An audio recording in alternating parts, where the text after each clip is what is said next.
Morning students. जो आज हमारी रीजनिंग की पहली क्लास है। रीजनिंग की क्लास हमारे यूपी पुलिस, लेखपाल, एसएससी, रेलवे, बैंक के जितने भी विद्यार्थी हैं जो प्रतियोगी परीक्षाओं की तैयारी कर रहे हैं, राज्य स्तर की परीक्षाओं की तैयारी कर रहे हैं, उनके लिए आज हमने अपनी रीजनिंग की पहली क्लास जो हम आपके सामने ला रहे हैं। बच्चों ध्यान से देखिएगा। आज जो टॉपिक हम लोग रीजनिंग में पढ़ने जा रहे हैं उसका नाम है ब्लड रिलेशन। ब्लड रिलेशन को हम लोग रक्त संबंध के नाम से जानते हैं। जैसे बच्चों हम एग्जांपल देते हैं, हमारे पापा के भाई हमारे क्या लगे? चाचा लगे। हमारी मम्मी की बहन हमारी क्या लगी बच्चों? तो मौसी लगी। इस प्रकार से हमको रिलेशन पता होने चाहिए। हम लोग तीन प्रकार से ब्लड रिलेशन बच्चों पढ़ते हैं।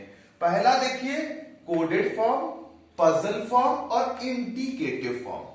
कोडेड फॉर्म में क्या होता है बच्चों? सिंबल के फॉर्म में रिलेशन दे दिया जाता है और आपसे पूछा जाता है कि बताइए ए और बी में क्या रिलेशन होगा।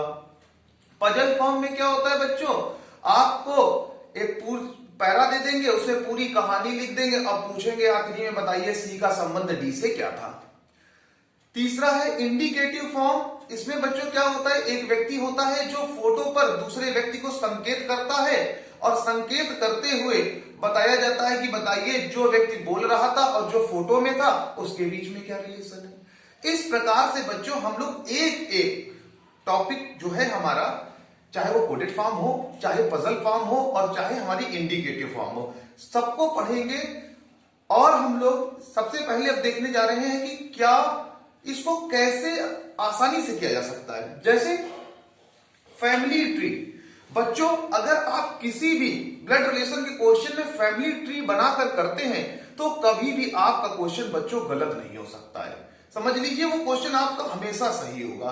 तो हम लोग इसको समझते हैं। देखिए यहां पर बच्चों, यहां पर हमने पी एक व्यक्ति हैं जिनको माना। अब उनसे कितने रिलेशन बनते हैं? तो सबसे पहले देखेंगे पी का भाई हो सकते हैं, बहन हो सकते हैं, चचेरे भाई बहन हो सकते हैं, पी पति पत्नी का रिलेशन हो सकता है और पी के साला और साली का रिलेशन होता है। अगर बच्चों ऊपर जाए तो पी के पिता होंगे। एक स्टेज ऊपर चलते तो पिता, माता, फूफा, बुआ, मौसा, मौसी, मामा, मामी और ससुर और सास, ये रिलेशन होगा। इससे एक स्टेप और ऊपर जाते हैं तो पी के से दादा, दादी, नाना, नानी का रिलेशन है। एक स्टेप और जाते हैं बच्चों तो परदादा और परदादी, परनाना और परनानी का रिलेशन होता है। बच्चों अगर एक स्टेप नीचे आते हैं तो पी के बेटा होगा, बेटी हो गए, पी के भतीजा हो सकते हैं, भतीजी हो सकते हैं, भांजा और भांजी हो सकते हैं। भतीजी और भांजी को बच्चों नीस कहते हैं और भतीजा और भांजा को नेफ्यू कहते हैं बच्चों। अब इससे एक स्टेप और नीचे आए तो ये आपके पोता और पोती और यहाँ नाती और नातिन होते हैं। इससे एक स्टेप और नीचे आए तो पर पोता और पर नाती। ठीक है, तो बच्चों इस प्रकार से हमने ये एक फैमिली ट्री देखा जिसपे एक व्यक्ति पी था और उससे कितने लोग संबंधित हैं। बच्चों अगर ये ट्री आपको अच्छे से समझ में आ जाता है तो समझ लीजिए आपको ब्लड रिलेशन आ जाता है। ब्लड रिलेशन इतना आसान है, बस बच्चे ये वहां पर फैमिली ट्री नहीं बना पाते हैं, जिसकी वजह से बैंक में, एसएससी में, रेलवे में, यूपी पुलिस, लेखपाल में क्वेश्चन आपसे नहीं हो पाता है। तो हमें क्या करना है? अब हम लोग एक क्वेश्चन देखते हैं। बच्चों यहां क्वेश्चन कह रहा है रिया अपने पति के पिता के इकलौते भाई से मिलने उसके घर गई। रिया किससे मिलने गई? बच्चों एक बात और बता दें आपको कि अगर कोई मेल कैंडिडेट है तो उसको हम लोग इस प्रकार से डिनोट करते हैं और अगर कोई फीमेल कैंडिडेट है तो उसको बच्चों हम लोग इस प्रकार से डिनोट करते हैं।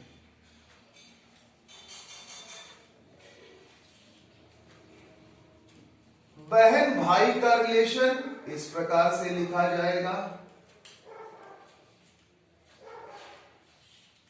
पति पत्नी का रिलेशन इस प्रकार से लिखा जाएगा। बच्चों आपको पता होना चाहिए कि मेल है तो इस प्रकार से, फीमेल तो सर्कल बनेगा, बहन भाई तो सिंगल लाइन से ऐड करेंगे, और अगर पति पत्नी है बच्चों तो डबल लाइन से।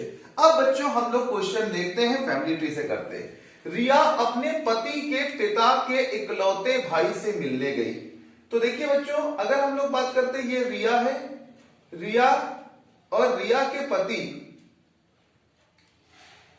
रिया अपने पति के पिता के इकलौते भाई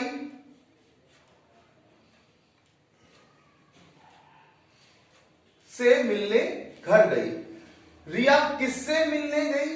तो सीधी सी बात है बच्चों, जब रिया के ससुर फादर है तो उनके भाई भी रिया के क्या होंगे? ससुर होंगे।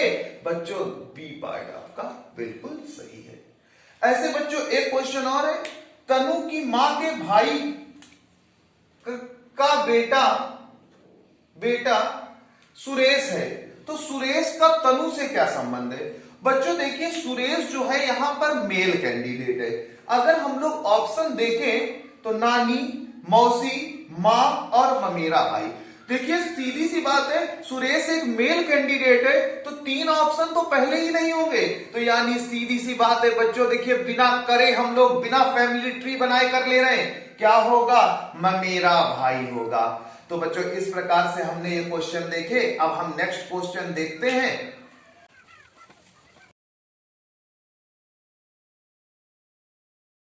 तो यहां देखिए 2 क्वेश्चन है।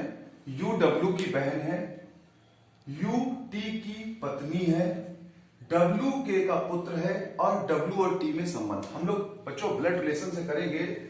यू डब्ल्यू की बहन है, तो अगर हम लोग मानते हैं तो डब्ल्यू ये है और डब्ल्यू की बहन कौन है? यू है। ठीक बच्चों, यू टी की पत्नी है, तो बच्चों देखिए इनके पति क्या हो गए? टी हो गए। डब्ल्यू के का पुत्र है, तो डब्ल्यू किसका पुत्र है? के का। तो डब्ल्यू का जेंडर पता चल गया, किसका पुत्र है? के का पुत्र है। तो डब्ल्यू और टी में क्या संबंध है? अब देखिए, अगर डब्ल्यू और टी में क्या संबंध है, तो अब जब डब्ल्यू हुआ वो क्या हुआ? साला हुआ, और टी क्या हुए? जीजा हुए। कितना आसान है बच्चों, देखिए कितना आसान है। तो डब्ल्यू टी का साला हुआ।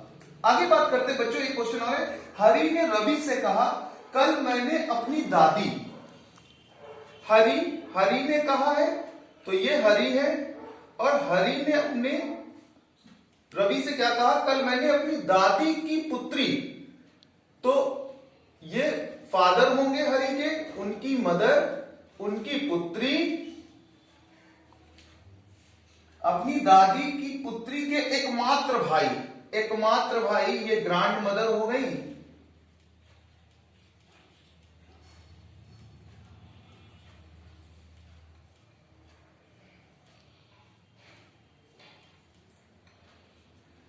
के एकमात्र भाई को पढ़ाया। हरि ने किसे पढ़ाया? तो बच्चों देखिए, हरि के फादर और उनकी मदर। अब ये क्या है? हरि की दादी की बेटी मतलब इनके पापा की बहन, और उनके एकमात्र बेटे मतलब हरि ने अपने पापा को पढ़ाया। देखिए कितना आसान है। इस प्रकार से बच्चों हमने ये कुछ क्वेश्चन देखे। आगे भी हम रीजनिंग के वीडियो लाते रहेंगे अपने बच्चों के लिए, जिससे एनटीपीसी, आपका लेखपाल, यूपी पुलिस और जो भी स्टेट लेवल के एग्जाम है, एसएससी के एग्जाम है, वो आपके क्लियर हो सके। आप हमारे चैनल लेट्स क्रैक इट को लाइक करें, शेयर करें, सब्सक्राइब करें। Thank you class. My dear students, आप लोग जो आज आप रीजनिंग का वीडियो देख रहे हैं, जिन बच्चों को हमारी ऑनलाइन क्लास चाहिए वो हमारे डिस्क्रिप्शन में जो कॉन्टेक्ट नंबर दिया है उस पर आप लोग कांटेक्ट कर सकते हैं। और अभी वीडियो के बाद आपको बच्चों हमारा इनविटेशन कार्ड मिलेगा। हम हर बार की तरह 3 जैन को अपना एनुअल फंक्शन मनाते हैं। जितने भी हमारे बच्चे जो भी हमारे कानपुर शहर के पास में रहते हैं, कानपुर शहर से दूर रहते हैं, वो भी साई क्लासेस में 3 जैन को इनवाइट हैं, हमारे प्रोग्राम में आ सकते हैं। हमारे प्यारे बच्चों,